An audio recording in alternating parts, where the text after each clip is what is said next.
Halo sobat pecinta catur semua, kali ini saya akan membahas turnamen catur terbaru yaitu Julius Baer Generation Cup Champions Chess Tour 2023. Ini adalah partai perempat final antara sang juara dunia Magnus Carlsen melawan pecatur asal Iran, Amin Tabatabaei. Di sini Magnus Carlsen memegang buah putih, sedangkan Amin Tabatabaei memegang buah hitam. Baik, mari kita langsung saja ke permainannya. Magnus Carlsen memulai langkah dengan pion E4, dibalas hitam dengan pion E5. Kuda ke F3 mengancam pion, kuda C6 untuk melindungi pion di petak E5. Putih melanjutkan dengan gajah ke B5 mengancam kuda, dibalas hitam dengan pion A6 mengancam gajah. Setelah langkah ini, maka terlihat di papan pembukaan Ruy Lopez Morphy Defense. Kita lanjut ke permainannya. Gajah mundur ke A4 menghilangkan ancaman, kuda hitam ke F6 mengancam pion.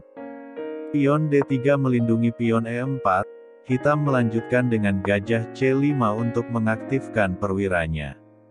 Pion C3, pion B5 mengancam gajah.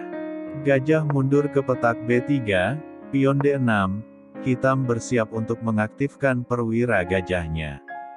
Gajah G5 mengancam kuda sekaligus mengepin menteri, pion H6 mengancam gajah.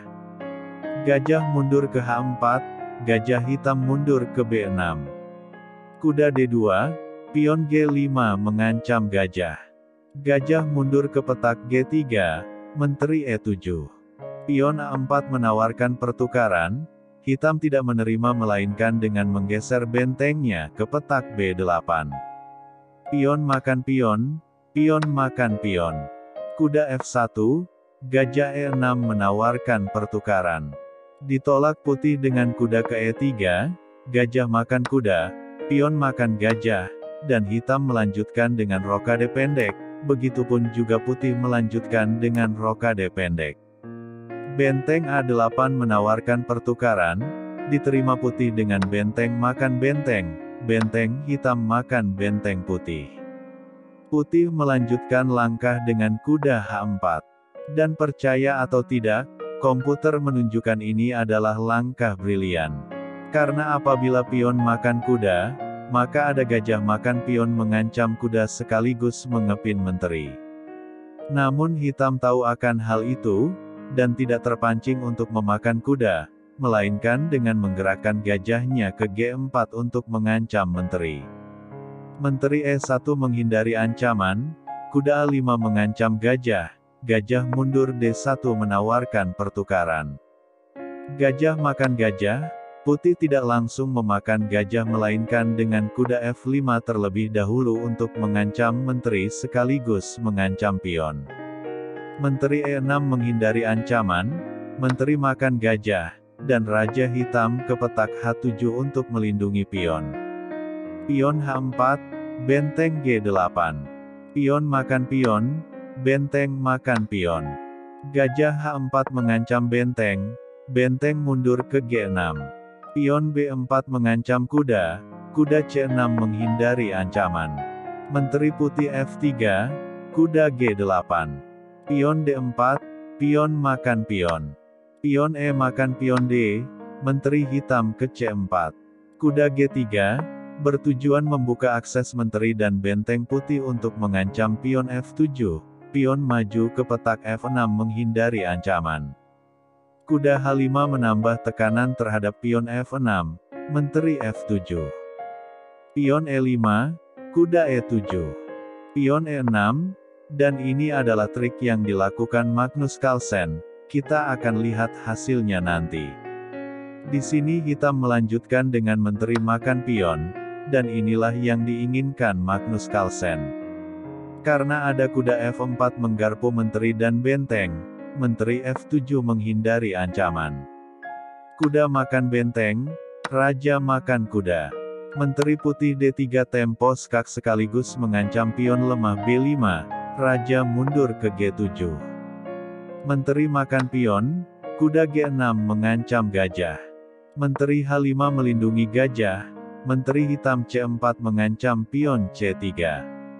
Benteng F3 melindungi pion, Menteri E2. Raja putih H2, menghindari ancaman skak di langkah selanjutnya, Menteri hitam E4 mengancam gajah.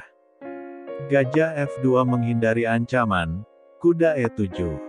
Benteng E3 mengancam menteri F4 tempo skak sekaligus mengancam gajah.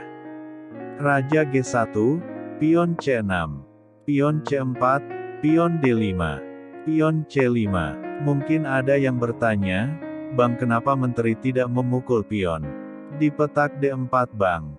Oke, mungkin pion D4 terlihat gratis, namun, jika menteri makan pion, maka ada benteng makan kuda E7 tempo skak, sekaligus mengancam menteri, atau biasa kita sebut dengan skak menteri, atau skakster. Jadi begitu ya sobat catur semuanya, makanya hitam tidak memakan pion D4. Baik, kita lanjut ke permainannya.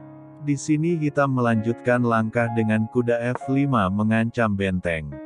Benteng F3 mengancam menteri sekaligus mengancam kuda, menteri C1 tempo skak. Raja mengamankan diri ke petak H2, kuda E7 menghindari ancaman. Lalu putih melanjutkan langkah dengan gajah E3 mengancam menteri sekaligus mengancam pion. Dan di posisi inilah hitam menyerah, karena jika dilanjutkan, hitam hanya buang-buang waktu saja. Karena putih sudah jauh lebih unggul dari hitam, dan siap untuk menyerang raja hitam dengan memakan pion H6. Dengan kemenangan ini, Magnus Carlsen dipastikan lolos ke babak semifinal, dengan 2 kali menang, dan 1 kali hasil seri. Terima kasih yang sudah menonton video ini, jangan lupa like jika Anda suka dengan videonya, dan subscribe channelnya. Saya pamit undur diri, sampai jumpa di video berikutnya, salam olahraga.